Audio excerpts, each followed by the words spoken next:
अस्सलाम वालेकुम स्टूडेंट आज हम अपना नया टॉपिक स्टार्ट कर रहे हैं। ये एसएल प्रॉब्लम भी है और स्टर्म लेवलिंग प्रॉब्लम है बेसिकल, और ये आप इनसे फेमिलियर हैं। ये सेकंड ऑर्डर ओडी है, आपने इनको सॉल्व भी किया है। बस मखसूस एसएल प्रॉब्लम को हम एक बाउंड्री वैल्यू टाइप में कंसीडर करते हैं। इसके लिए थोड़ा सा आप रिकॉल करेंगे कि इसका हम आइगन वैल्यूज निकालते हैं अपने बाउंड्री वैल्यू प्रॉब्लम की। जो लेम्डा वैल्यू के कॉरिस्पॉन्डिंग हम उसको कहते हैं आइगन वैल्यू, और उसके कॉरिस्पॉन्डिंग जो नॉन ट्रिवियल सॉल्यूशन आता है वो आइगन फंक्शन कहलाता है। स्टूडेंट ये इसके लिए चैप्टर 12 और चैप्टर 13 जो है, ये आपकी ओडी की जो जिल की बुक है, ये उसका रेफरेंस यहाँ पे दिया हुआ है। और आप इसके लिए भी जिल की जो डिफरेंशियल इक्वेशन की बुक है उसके देख सकते हैं, वहाँ पर ये मौजूद है थ्योरी। और सेकंड जो मैंने आपको डॉक्टर लतीफ़ मीर की खालिद लतीफ़ मीर की बताई हुई है book mathematical method of physics के टाइटल से, उसमें ये चैप्टर कंप्लीट मौजूद है। अदरवाइज मैं आपको ये लेक्चर जो दे रही हूँ ये भी बहुत है, इसके अलावा भी मैं आपको एक दो इससे एलिमेंट जो है पीडीएफ से शेयर कर दूंगी। थोड़ा सा रिकॉल करते हैं हमारे पास किस तरह की ऑडीज होती हैं। कांस्टेंट कोफिशिएंट के साथ हमने लिया है, हमारे पास इस टाइप की होती है। ये हमने अपनी अभी पीडी में भी देखी थी चीज, और हमें ओडी में भी पता है कि देखिए ये हमने फर्स्ट ऑर्डर डिफरेंशियल इक्वेशन ली है। इसका सिंपल सा सॉल्यूशन इस टाइप का आएगा अगर हम इसकी ऑक्सिलरी इक्वेशन निकालें सॉल्यूशन।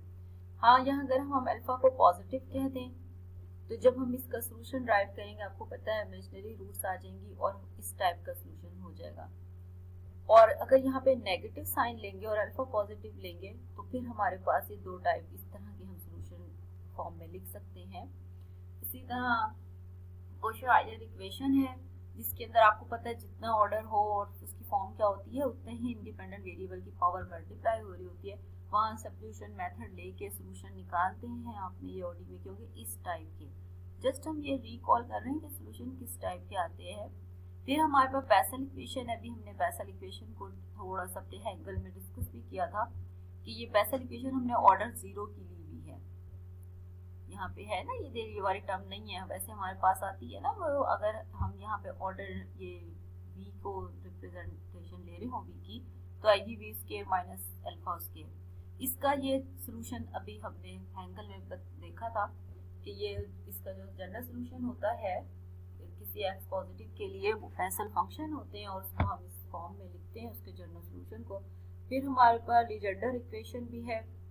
लीजेंडर इक्वेशन हमारे पास इस टाइप की होती है 1 minus x square y double prime minus 2x5 prime plus n into n plus 1। यहाँ से भी इसका ऑर्डर ये n की वैल्यू पे ही डिपेंड कर रही होती है लीजेंडर। इसकी हमारे पास ये पॉलिनोमियल होती है जो हम लीजेंडर पॉलिनोमियल अपनी ड्राइव करते हैं और हम कहते हैं कि फिर हमारे पास ये सॉल्यूशंस हैं। सॉन ये आपने निकाली होगी, इसका जनरल फॉर्म p1 5 6 तक निकाल लेते हैं इजीली। बेसिकल कहने का क्या आपको था कि ये जितनी भी हमारे पास डिफरेंशियल इक्वेशन है ये homogeneous linear second order differential equation थी, और अगर हम इनको थोड़ा सा रीराइट करके लिख सकें, क्लास में आपको ये बता दूं ये यहाँ से जो मैं आपको पढ़ा रही हूँ ये मैथमेटिकल मेथड की बुक है और ये अपनी मैथमेटिकल टेक्निक्स है डॉक्टर खालिद लतीफ़ मीर की, उसका चैप्टर 4 है, इसके अंदर से मैंने लिया हुआ है। और जो ये दो बुक्स हैं, अगर आप डॉक्टर खालिद लतीफ़ मीर की लेंगे मैथमेटिकल टेक्निक की तो इस पे चैप्टर 4 होगा, और अगर आप लेंगे मैथमेटिकल मेथड उनका ऑर्डरेशन तो आई थिंक वहाँ पर ये चैप्टर 10 या 11 है। एनीवे ये मैंने वहाँ से 4 चैप्टर से लिया हुआ है जी। अब हमने इसे जितनी भी अभी थोड़ी सी एग्जांपल्स देखी सेकंड ऑर्डर डिफरेंशियल इक्वेशन की, उनको हम इस टाइप पे लिख सकते हैं अरेंज करके कि हम एक अपने x की सेकंड डेरिवेटिव अलग कर दें, फिर फर्स्ट हो एंड सो ऑन। यहाँ पे आपके पास ये चाहे कांस्टेंट हो चाहे आपके पास x का फंक्शन हो y ऑफ x आएगा। ये आपके पास एक लैम्डा की फॉर्म, अब ये लैम्डा की वैल्यू बेसिकली यही ही वो आइगन वैल्यू होती है जिसके कॉरेस्पॉन्डिंग हमारे पास नॉन ट्रिवियल सॉल्यूशन आता है। फिर एक x का फंक्शन और y आता है इक्वल टू 0। इस बेसिकल इसको अगर हम एक और स्टैंडर्ड फॉर्म में लिखना चाहें तो हम इसको इस तरह लिख सकते हैं। अगर हम इसको खोलेंगे क्या हुआ, यहाँ पे आप px का डेरिवेटिव लेंगे मीन आपके पास ये वाली टर्म आ जाएगी, फिर जब आप इसका सेकंड डेरिवेटिव लेंगे तो ये एज इट इज रहेगा, इसको हम ये नोटेशन दे रहे हैं। सो सीधा हमने इस a2 को q ऑफ x की नोटेशन दे दी, और यहाँ पे जो आपके पास a3 ऑफ x आ रहा है इसको जनरल r ऑफ x कहते हैं, लेमडा कहते हैं। y ऑफ x आपका dependent variable as it is रहेगा इक्वल टू 0। असल में ये जो आपकी इक्वेशन 2 है यहाँ पर, ये इक्वेशन 1 और 2 की नंबरिंग आप रखेगा अपने जहन में, यही स्टैंडर्ड फॉर्म है हमारी, जिसे हम एसल इक्वेशन भी कहते हैं। ये मैथमेटिशियन है जर्मन, और ये स्टर्म-लिउविल इक्वेशन के नाम से, उसी के नाम पर है ये, और इसको हम शॉर्ट एब्रिविएशन में SL problem, SL boundary value problem या एसएल इक्वेशन भी कहते हैं। आपने ये हमारा काम जो होगा इस इक्वेशन पे फोकस करना होगा। क्लास में आपको दोबारा क्यों हम अपना नया टॉपिक स्टार्ट करें, थोड़ी सी हमने ऑडीज की उनको ही रीअरेंज करके लिखा, उसको इस फॉर्म में लिखते हैं तो हम अपने एसएल प्रॉब्लम का नाम लेते हैं, इसी को हमने आगे लेके चलना है। इसकी प्रॉपर्टीज, इसके सॉल्यूशन के हवाले से जो भी बात होगी, जस्ट हमने क्या किया है, अब हम क्या कर रहे हैं, इसको रीअरेंज कर रहे हैं थोड़ा सा। हम क्या, जो सेकंड डेरिवेटिव के साथ हमारी टर्म थी उसको हमने डिवाइड कर दिया। a not of x not 0, of course वो नॉट 0 होगा, अदरवाइज अगर वो 0 तो फिर तो हमारे पास सेकंड डेरिवेटिव की टर्म ही नहीं आएगी। फिर हम क्या कर रहे हैं, एक म्यू ऑफ x फैक्टर ले रहे हैं, उसको इस तरह से दोनों तरफ मल्टीप्लाई करेंगे, राइट पे तो 0 आ जाएगा। बस मजीद ये जस्ट एक और डिफरेंट फॉर्म है, इस तरह की लिख सकते हैं, और उसका सॉल्यूशन p ऑफ x को हम इसके नाम दे सकते हैं। ये रीअरेंज करना है, आपने इसकी सेंस को समझना है कि हम वहां पे p ऑफ x और q ऑफ x को क्या नाम दे रहे हैं। टर्म्स को हम कुछ नाम दे रहे, क्या किया, a नॉट ऑफ x को हमने डिवाइड कर दिया है, एक हमने अपना वो फैक्टर लिया म्यू ऑफ x, उसको मल्टीप्लाई किया है। अगर हम अपने वो दो इक्वेशंस को कंपेयर, जो नई फॉर्म है और जो पहली फॉर्म है, कंपेयर करें तो p ऑफ x की वैल्यू हमारे पास ये बन जाती है, q ऑफ x हमारे पास ये आ रहा है। ये मैंने यहाँ डिफाइन भी कर दिया है। जर्मन मैथमेटिशियन था, 1803 में से लेकर 1855 तक एक था, और एक ये फ्रेंच मैथमेटिशियन थे दो, एक उनका नाम स्टर्म था, एक ये लिउविल के नाम से है, और इन्होंने इस पे डिफरेंशियल इक्वेशन पे, ऐसा प्रॉब्लम पे काम किया था। जस्ट ये डिफरेंट फॉर्म है कि हम किस तरह लिखते हैं। जो हमने स्टैंडर्ड फॉर्म लेके चलनी है वो यही है जो भी मैंने आपको डिफाइन की थी। p of x, q of x, r of x सारे रियल कॉन्टिन्यूस फंक्शन होंगे किसी मखसूस इंटरवल में, और उसका जो डेरिवेटिव है वो भी एग्जिस्ट करेगा। जाहिर बात है, यहाँ पे है ना हमारे पास फैक्टर में d over d of x, p of x, dy of x, इसको हमने डेरिवेटिव लेना है तो इसके ही डेरिवेटिव एग्जिस्ट करेगा, तो बात है ना, और वो रियल और कॉन्टिन्यूस होगा हमारे इंटरवल में। अब मजीद हम इसको और शॉर्ट करके लिखते हैं और एक लीनियर ऑपरेटर डिफाइन कर रहे हैं। इस लैम्डा के अलावा जितनी भी आपकी इस इक्वेशन में टर्म है, यही स्टैंडर्ड फॉर्म है जो अभी हमने ऊपर लिखी, जस्ट उसको डिफरेंट वे से लिखने का वो तरीका है। एज सच हमने जो अपना काम करना है वो एक ये वाली स्टैंडर्ड फॉर्म लेके चलना है। p of x, r of x, q of x हमारे सामने होंगे, इनसे रेलिवेंट जो भी हमें डिस्कशन करनी होगी, कोई एनालिसिस, कोई मेथड, वो हम करेंगे।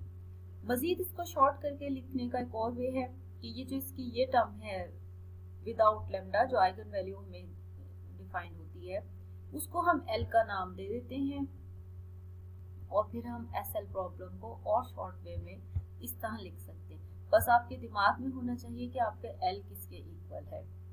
जी, ये लीनियर ऑपरेटर होता है। लीनियर ऑपरेटर मीन के जाहिर लीनियरिटी को वो होल्ड करता है। अगर हम एक और L1 और L2 दो ले लेंगे और उस पर y ऑफ x पे अप्लाई करेंगे, जो लीनियर की प्रॉपर्टी को जिस तरह सेटिस्फाइड करवाते हैं, हम इसको मजीद आगे ये भी शो करेंगे कि ये सेल्फ एडजॉइंट ऑपरेटर है। अब डिफरेंट टाइप में SL प्रॉब्लम की, रेगुलर और सिंगुलर, हम दोनों के लिए सारा एनालिसिस करेंगे। ये मैं आपको स्टूडेंट बता दूं, बहुत ही आसान टॉपिक है, बहुत आसान से इसके थ्योरम्स हैं, रिजल्ट्स हैं। जी, हमारे पास ये जो स्टैंडर्ड फॉर्म हमने ली है रेगुलर की, यही ऊपर की, मैं आपको दोबारा स्टूडेंट बार बार बता रही हूँ कि हमारा सिर्फ एनालिसिस जो होना है वो इस टाइप वाली फॉर्म पर चलना है। हमने यहीं से p of x, r of x देखने हैं। जी, रेगुलर कब है? जब p of x, r of x do not vanish over this interval, कहीं किसी भी पॉइंट पर ए बी जो इंटरवल गिवन है वहां पे ये जो पी ऑफ एक्स और आर ऑफ एक्स है ये वैनिश ना हो, तो फिर हम कहते हैं कि ये हमारा रेगुलर एसएल प्रॉब्लम है। जैसे इसकी एग्जांपल है y double dash of x plus lambda y of x, यहाँ p ऑफ एक्स 1 है, हम कंपेयर करेंगे। अब सबसे पहले आपने क्या करना है, जिस तरह हमारे पास स्टैंडर्ड फॉर्म होती है ना पीडी की, हम कोई भी काम करने से पहले उसे स्टैंडर्ड फॉर्म से कंपेयर करते हैं। इसी तरह जब भी हमने स्टैंडर्ड फॉर्म लिखी है d over d of x into p of x d y over d x and so on, वहां से आप वैल्यूज को कंपेयर करेंगे। अगर मैं इसे कंपेयर करूंगा, हमें नजर आ रहा है सेकंड डेरिवेटिव हम बनाएंगे उसके साथ पी ऑफ एक्स आता है ना, वो 1 है, क्यू ऑफ एक्स यहाँ पे 0 है, आर ऑफ एक्स यहाँ पे 1 है। पी ऑफ एक्स पॉजिटिव है, आर ऑफ एक्स पॉजिटिव है और ये रेगुलर है, क्योंकि हम यहाँ देख सकते हैं कि 1 और 1 ने तो कभी भी वैनिश नहीं होना, तो इसलिए ये एक रेगुलर एसएल प्रॉब्लम है। इसी तरह हमने लीजेंडर डिफरेंशियल इक्वेशन ली है। लीजेंडर डिफरेंशियल इक्वेशन है हमारे पास 1 minus x square, q of x 0, r of x 1 और लेमडा की value n into n plus 1 है। यहाँ पे अगर पी ऑफ एक्स 0 कब होगा, जब x जो है वो प्लस माइनस 1 हो जाए, तो ये नॉट रेगुलर है जब हम इंटरवल अपना ले लेंगे जिसके अंदर हमारे पास ये इन्वॉल्व हो रहा हो -1 या 1, या -1 इन्वॉल्व होगा या 1, ऐसा जो भी हमारे पास इंटरवल आ जाएगा जिसके अंदर -1 या 1 इन्वॉल्व हो, तो ये आपके पास जो एसएल प्रॉब्लम है ये रेगुलर नहीं रहेगा। इसी तरह हम अपनी बेसल फंक्शन को देख लेते हैं। बेसल फंक्शन को सबसे पहले हमने उसको रीराइट करके इस फॉर्म में लिखा है कि हम अपना पी ऑफ एक्स डिफाइन कर सकें। तो ये हमारे पास पी ऑफ एक्स एक्स बनता है, क्यू ऑफ एक्स ये बनता है, आर ये बनता है, एक्स के लिए बनता है। पी ऑफ एक्स और आर ऑफ एक्स एक्स 0 पे वैनिश होते हैं, तो कोई भी इंटरवल ऐसा हो ए बी जिसके अंदर एक्स 0 आ जाए तो ये वैनिश होगा, अदरवाइज ये वैनिश नहीं होगा।